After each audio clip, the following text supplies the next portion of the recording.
Alors, je reviens sur la question du zodiaque, notamment l'automne du zodiaque, c'est-à-dire les signes balance, scorpion, sagittaire. Vous remarquez qu'aucun de ces trois signes, quand on connaît bien l'histoire, n'est un signe animal.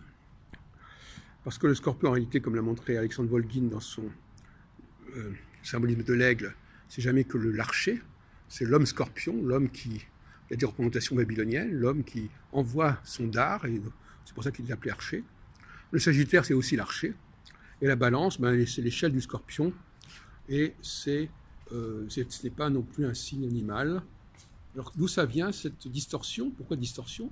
Parce que quand on regarde les livres d'heures, notamment les très riches d'heures du duc de Berry, on s'aperçoit que au niveau des symboliques mensuelles, le zodiaque correspond assez bien à ce qu'on trouve dans les livres d'heures, mais ça n'est pas vrai pour l'automne. C'est vrai pour l'automne, notamment à propos du porc. Le porc que l'on tue en novembre, qu'on nourrit par des glands et que l'on tue en novembre-décembre, il n'est pas représenté dans le zodiaque, il est occulté, il disparaît du zodiaque au profit de ce que je viens de dire, c'est-à-dire l'archer. Or l'archer, c'est l'archer, c'est l'homme qui est doté d'une arme blanche. C'est celui qui va tirer contre les... dans Hercule, c'est l'archer qui s'en prend aux oiseaux du lac de Saint-Phal. Donc c'est l'aigle. L'aigle a disparu aussi, l'aigle a disparu au profit de l'homme archer.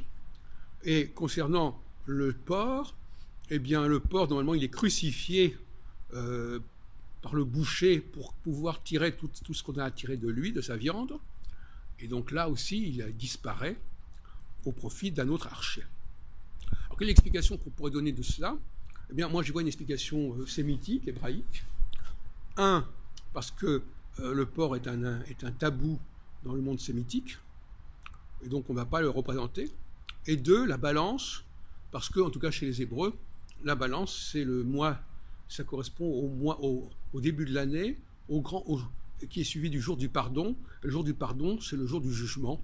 Donc c'est normal qu'on ait la balance pour représenter jugement, même si on a pu comparer la balance aussi à sa représentation de l'équinoxe d'automne, mais je pense que la balance... Donc voyez-vous, il y a une dimension hébraïque assez forte, concernant aussi bien la représentation de la balance que la non-représentation du porc dans les signes d'automne, dont je fais partie, parce que je suis né le 1er décembre, je suis du signe Sagittaire, et ça nous interroge sur la genèse du zodiaque.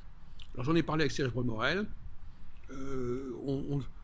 Effectivement, le symbolisme zodiacal avec la balance et le scorpion et le sagittaire est très ancien, mais il semblerait qu'il ait pu être précédé d'un autre zodiaque qui ait comporté le porc et autre chose que la balance, peut-être l'aigle. Donc il y a une lutte, enfin il y a une tension entre plusieurs plusieurs couches zodiacales qui se sont succédées, et apparemment le zodiaque que nous connaissons a emprunté à un zodiaque qui était déjà extrêmement corrompu et qui était hébraïsé en quelque sorte.